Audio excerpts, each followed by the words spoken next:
Assalamualaikum warahmatullahi wabarakatuh. Perkenalkan, saya Alfiatunisa dari kelas 6A dengan NPM 202121570023. Di sini saya akan menjelaskan pemahaman tentang tema-tema di bawah ini. 1. Pengertian akhlak dan keutamaannya. 2. Adab etika belajar dalam Islam. 3. Etika beragama, berbangsa, dan bernegara dalam Islam. 4. Pengertian musyawarah dan etika berdemokrasi dalam Islam. Yang pertama, saya akan menjelaskan pengertian akhlak dan keutamaannya. Akhlak adalah sifat tertanam dalam jiwa yang menimbulkan perbuatan-perbuatan dengan mudah dilakukan tanpa perlu kepada pemikiran dan pertimbangan. Akhlak merupakan sebuah sistem yang mengatur tindakan dan pola sikap manusia dalam menjalani kehidupan sehari-hari. Dengan memiliki akhlak yang baik, tentu seorang tidak akan berani berbuat kerusakan. Akhlak yang baik akan menjadi benteng, akan menjadi perisai, atau pelindung dalam setiap langkah kehidupan.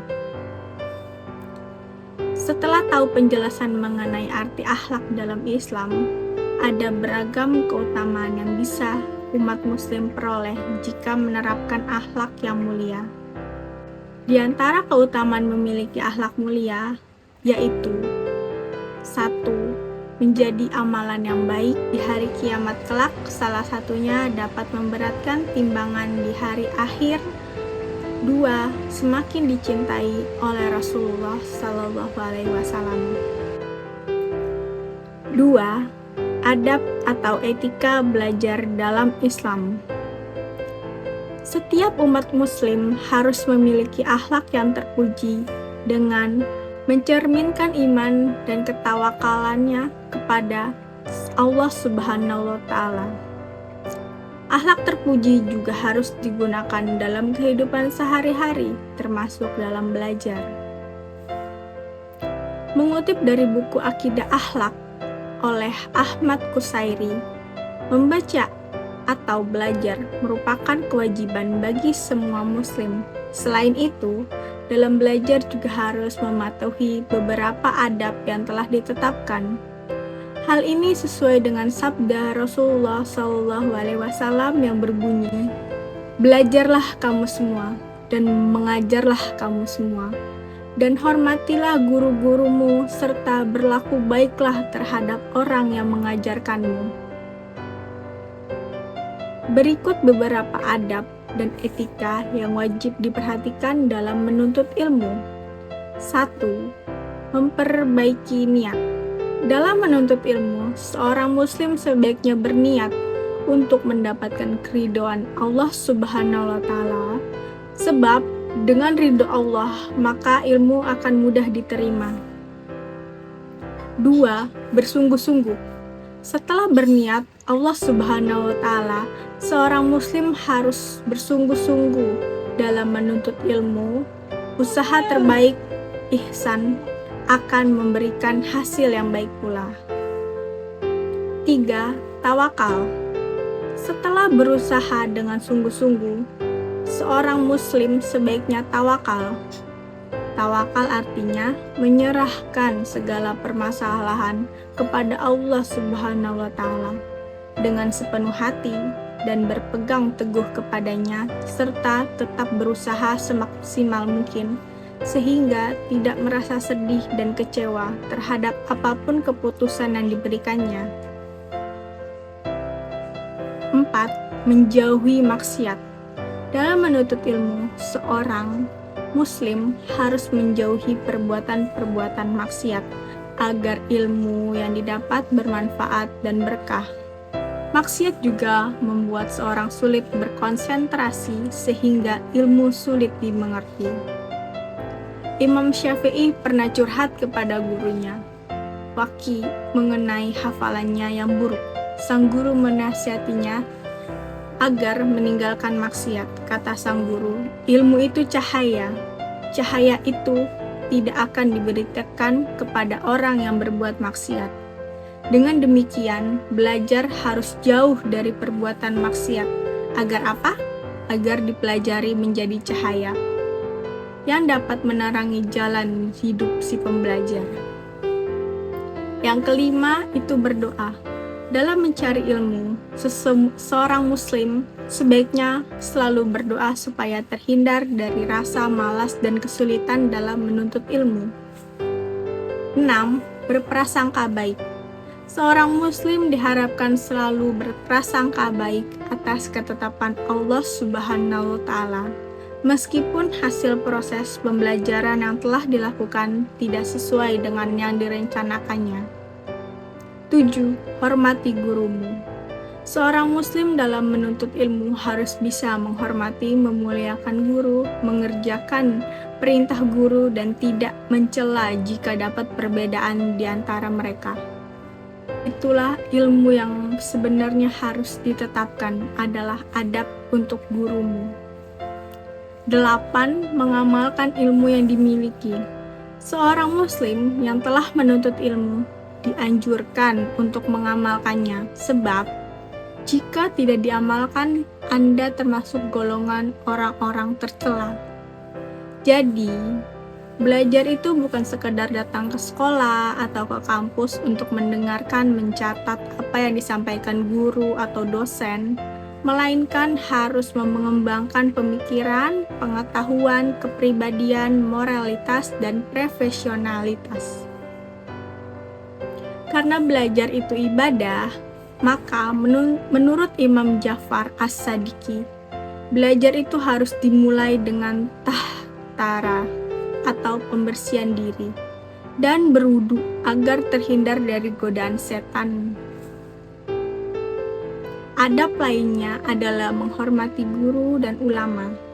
Seorang pelajar juga dianjurkan untuk berlapang dada atau terelan dalam menghadapi perbedaan pendapat atau pemikiran.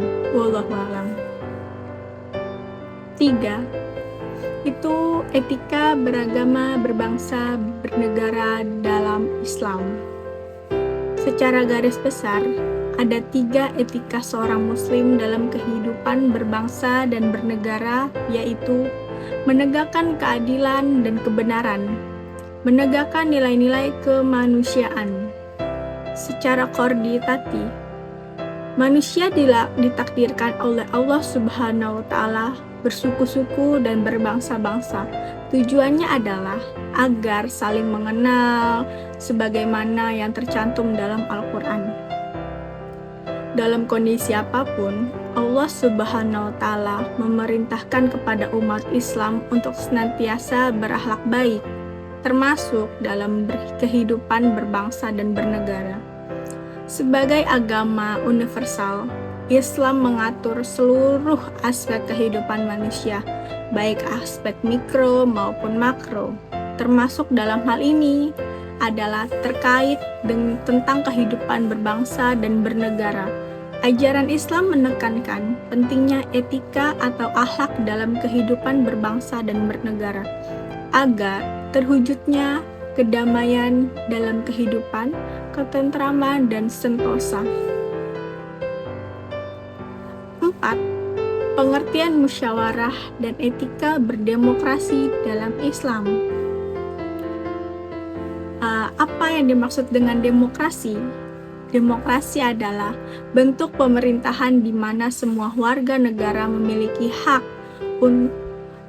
yang sama untuk mengambil keputusan dalam mengubah hidup mereka. Demokrasi mengizinkan warga negara ikut serta, baik secara langsung atau mewakili perwakilan dalam perumusan, pengembangan, dan pembuatan hukum. Apa sih yang dimaksud etika Islam dalam demokrasi? Lebih mendalam, Islam memandang penting etika dalam berpolitik. Etika politik Islam adalah seperangkat aturan atau norma dalam bernegara di mana setiap individu dituntut untuk berperilaku sesuai dengan ketentuan sebagaimana tercantum dalam Al-Quran. Bagaimana demokrasi dalam pandangan Islam? Menurut beliau, Islam tidak menerima demokrasi secara mutlak dan juga tidak menolaknya secara mutlak. Dalam demokrasi, legislatif membuat atau menetapkan hukum secara mutlak berada di tangan rakyat. Sementara dalam sistem syurah atau Islam, kekuasaan tersebut merupakan wewenang Allah Subhanahu wa Ta'ala. Dengan memahami adanya keanekaragaman manusia, maka tentu kita akan memahami pentingnya tatanan kehidupan manusia, khususnya dalam berbangsa dan bernegara. Terkait hubungan manusia dalam berbangsa dan bernegara, pertama, Islam memerintahkan kepada orang beriman agar taat kepada Allah, taat kepada Rasul-Nya, dan taat kepada pemerintah. Hal ini dijelaskan dalam Al-Quran Surat An-Nisa ayat 59 yang artinya, "Hai orang-orang yang beriman, taatilah Allah dan taatilah Rasul-Nya, dan ulai amri di antara kamu. Kemudian, jika kamu berkelainan pendapat tentang sesuatu, kembalikanlah ia kepada Allah atau Al-Quran, dan Rasul-Nya atau Sunnah-Nya. Jika kamu benar-benar beriman kepada Allah dan hari kemudian, yang demikian itu lebih utama bagimu dan tidak lebih baik akibatnya." Ayat ini dan ayat sebelumnya 58 mengandung tentang prinsip kesejahteraan umat Islam, khususnya dalam urusan kekuasaan pemerintah. Prinsip-prinsip tersebut adalah: 1. Taat kepada Allah sebagaimana tercantum dalam Al-Quran. 2. Taat kepada Rasul-Nya sebagaimana terdapat dalam sunnah-Nya yang salih. 3. Taat kepada pemegang kekuasaan selagi mereka bagian dari kaum muslim dan selama pemerintahnya tidak bertentangan dengan Allah dan Rasul-Nya. 4. Mengembalikan kepada Allah atau Al-Quran dan Rasul-Nya atau Sunnah-Nya jika terjadi perselisihan. Kedua, Islam mengatur akan pentingnya menjaga persatuan dan kesatuan dalam kehidupan berbangsa dan bernegara. Negara adalah tempat di mana suatu bangsa tinggal dan hidup sehingga tentram tidaknya dan nyaman tidaknya sangat tergantung dalam kondisi persatuan dan kesatuannya.